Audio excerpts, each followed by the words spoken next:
Christmas traditions, which is, of course, writing a letter to Santa Claus. So, in front of me, I have some paper and I have some crayons. And before I can get started, I am going to just go through my crayons and see what colors I have available to me today. So I'm going to find all of the reds and all of those dark pinks and start to make a little gradient so I can figure out what colors I want to use to write my letter.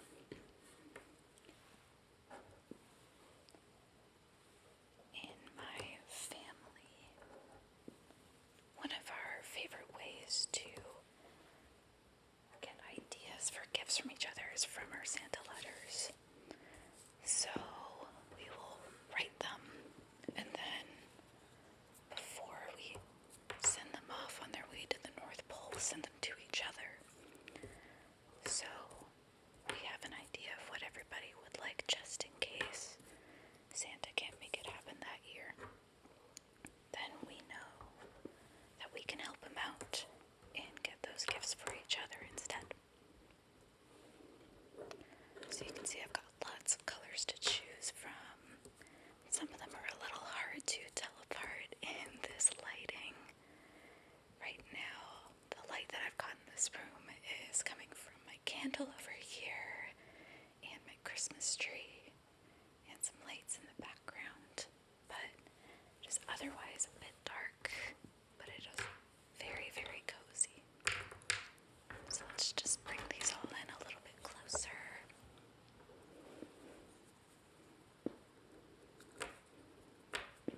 Okay, so you can see we've got lots of reds and oranges, some yellows, some greens, some blues and purples, and then browns, and some neutral colors, some blacks, a white, a gray. So I think for my writing, I want to use a blue or a purple because I think that would be easiest to read, and I want to set up Santa for success. So let's just use this page as a quick test.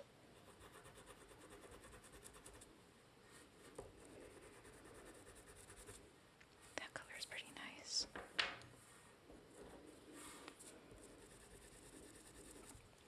Oh, I like that one too. It's a nice blue.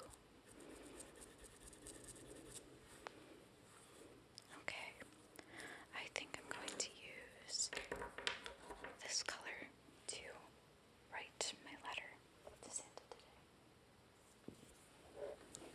So let's start with a new sheet of paper. And I will start it just as you would expect with Dear Santa. Now I always write kind of big, so we'll see if I can get everything to fit on this first go. How are you? Always very important to ask. I am pretty good, given the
accessible to him.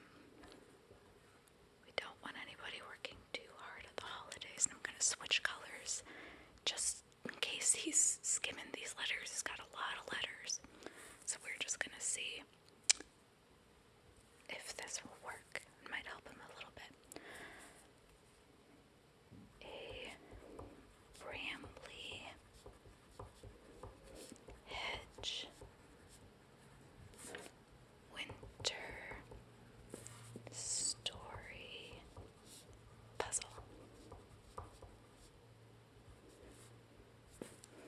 That's number 1. Number 2.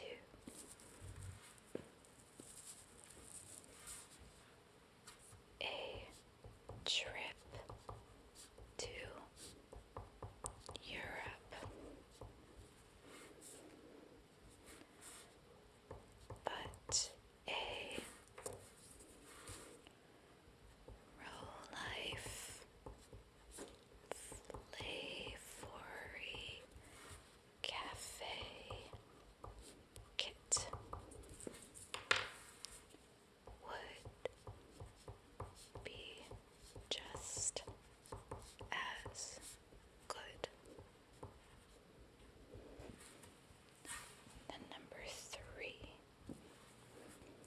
I would like to never have to wait in line again. Then, or alternatively,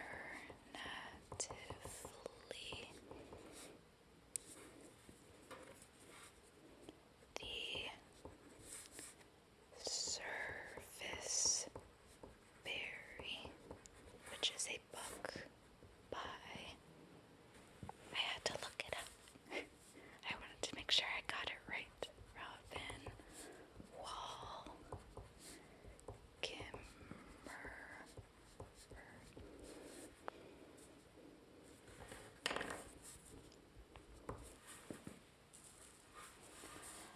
I will leave a protein shake out for you to keep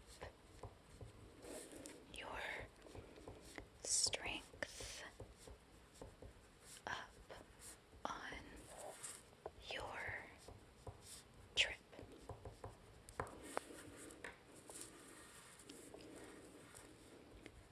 Merry Christmas. Jodie.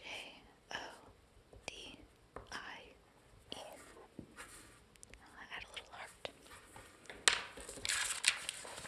Here's my letter to Santa. But I don't want to just leave it there. I want to decorate it a little bit. So let's see here.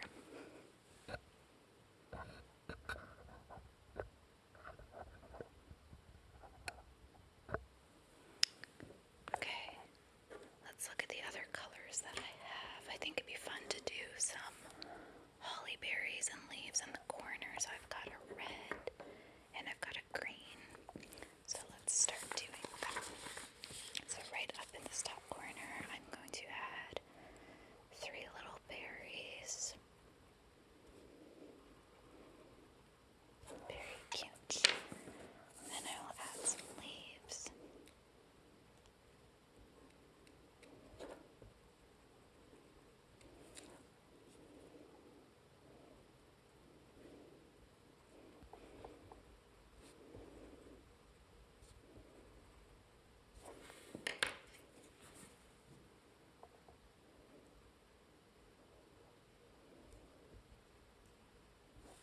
There's something about drawing with crayons that's just so satisfying, especially when they're nice and pointy.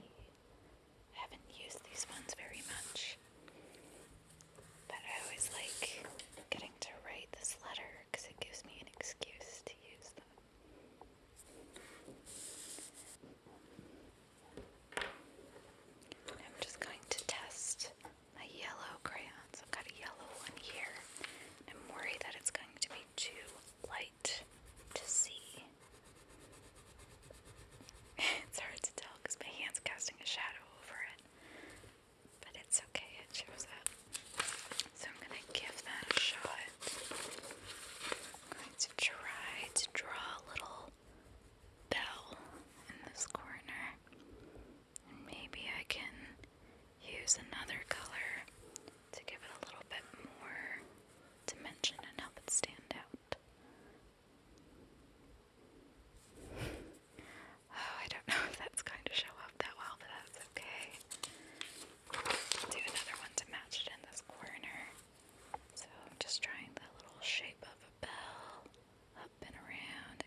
was thinking about how often I walk to do my errands or just go around my neighborhood, and I always forget that in the winter, when it snows and you're in a neighborhood that doesn't have like really clear snow shoveling by the city, you're usually just walking around on compacted snows. You're always on uneven ground. So if you live somewhere that does not get snow and you don't have to go through that phenomenon, I think for me that is the worst part of the winter. Is just, wanting to be outside and walking and following all the usual routines that I get to do the rest of the year.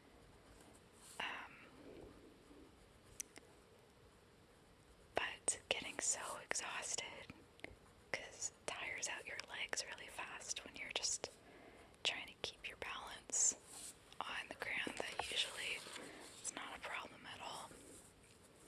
Okay, so I've built up a bit of a base here, just of these little patches of green, but I think I want to make it look a little bit more like a Christmas garland that has a bunch of branches kind of coming out.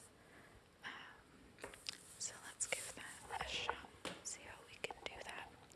So I'm just going to start kind of branching off some spikes from these pieces. Yeah, that's getting cute. Okay.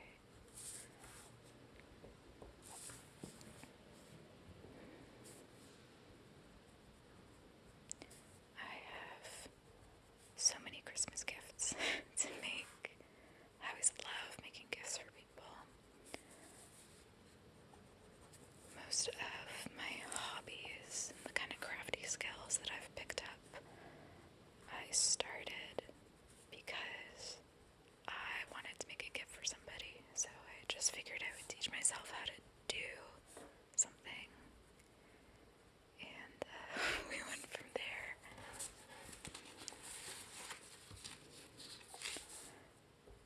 I learned to crochet about 4 years ago, and that was because I wanted to make a beret for my friend Isabella. It's a beret that looks like a little pumpkin. So that was one of the first things that I ever made. She still has it. We went to a Halloween community event together just before Halloween, and she wore it there, and it was so cute. And then right after that, I made a blanket for my mom and made a bunch of things for my coworkers. There was one year I made everybody stockings. So it's fun to do, but I get a little nuts with it, and I tend to bite off a bit more than I can chew. But I have a lot of fun ideas this year that I think I'm really going to enjoy making and that aren't going to be super time consuming, because that's the hard thing sometimes with gifts, is that they take a lot of time and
cozy crafting session together.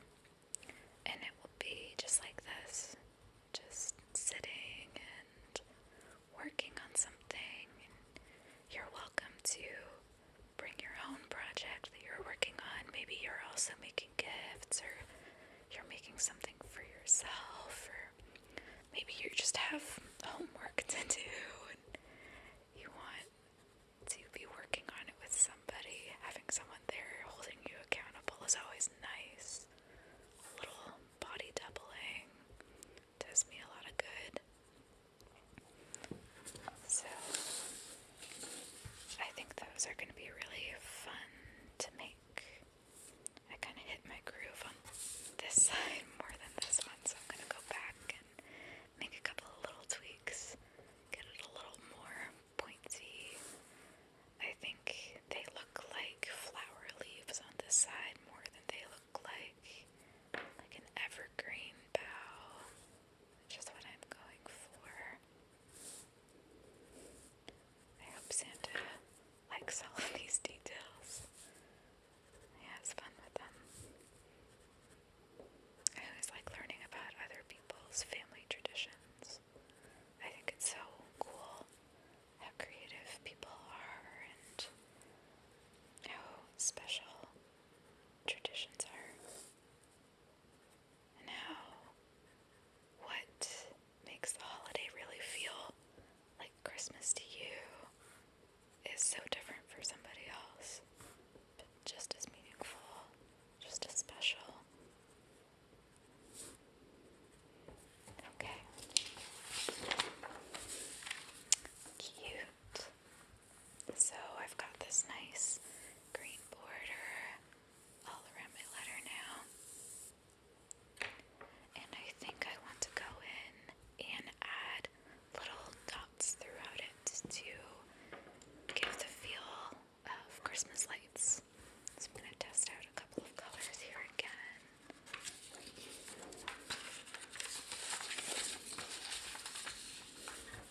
Perfect. That's like a nice purple color. Purple pink. Let's see.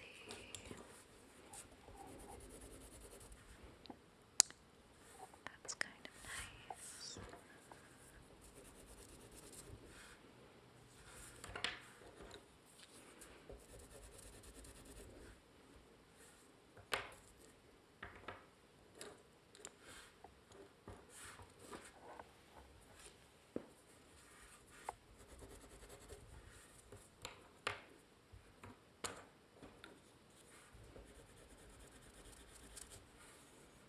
Okay, I'm going to use these 4 colors. And I'm just going to go and add a bunch of little dots all over here. And stagger them a little more. So we've got kind of clearer gaps to fill in.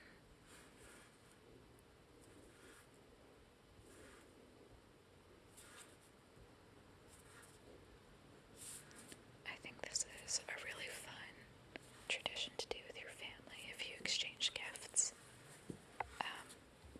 I think it's been like a nice way for us to really think about what we want, where a lot of people have wish lists. I have a wish list, but to really take the time to reflect and narrow it down to, okay, what are just 3 things that I want? It makes you prioritize and kind of reflect on what kind of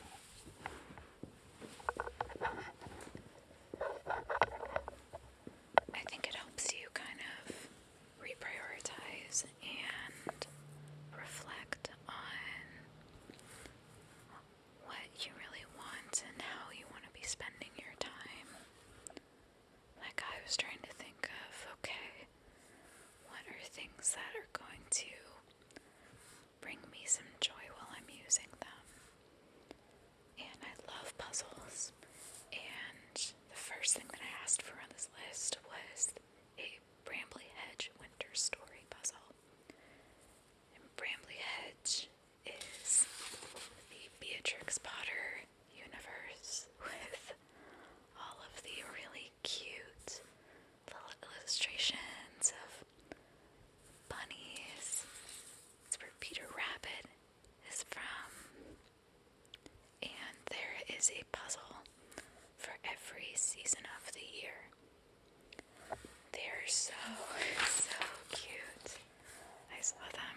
Christmas and New Year's and just curl up with a cup of tea and do a puzzle.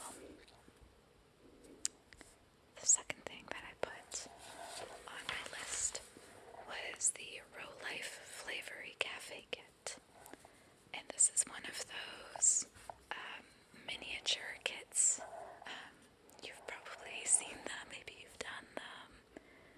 I've only ever done one of those, and I kind of did it wrong because it was 2 floors, and the second floor had to be laid out a certain way so you could run a wire through it to have lighting go under the ceiling. And I realized halfway through it that I had done it wrong, and I was just so frustrated that I didn't finish it. But I think they're really cute, and I've just redone my shelving, so I would actually have a space to put one up and display it now. So I think I would really like doing one of those. It kind of feels like doing Lego, but it's just a little bit more affordable. I was looking at some Lego kits to see if maybe there was one that I would want to ask for, and the ones that I really liked were like $200 or $300 and were not something that I wanted to ask anyone to get me.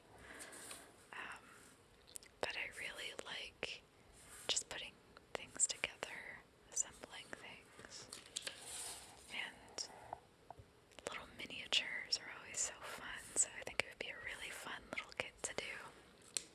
And I think it's nice to have a project that has parameters where there's no pressure on me to kind of be super creative and figuring out exactly how I want everything to look and, go through all those steps, because that can be kind of exhausting. It's a really fun part of the creative process, but it does take up a lot of brain space. So I really like trying to keep a mix of hobbies that let me give that part of my brain a little break and less decisions to make. The third thing in my Christmas list is The Service Berry by Robin Wall Kimmerer. It is a book that just came out, I think this month, and it's by an indigenous scientist, and is about, there's a subtitle to the book, and I think it is about reciprocity in the natural world. That's part of the subtitle, that's not the full thing, but is a reflection on nature and the idea of giving and, well, reciprocity. And I don't typically buy books that I haven't read because I'm never sure if I'm going to read them again, and I don't want them to just sit on my shelf. But this one just seems so beautiful and like a really nice philosophy. Like it would be a really comforting kind of read.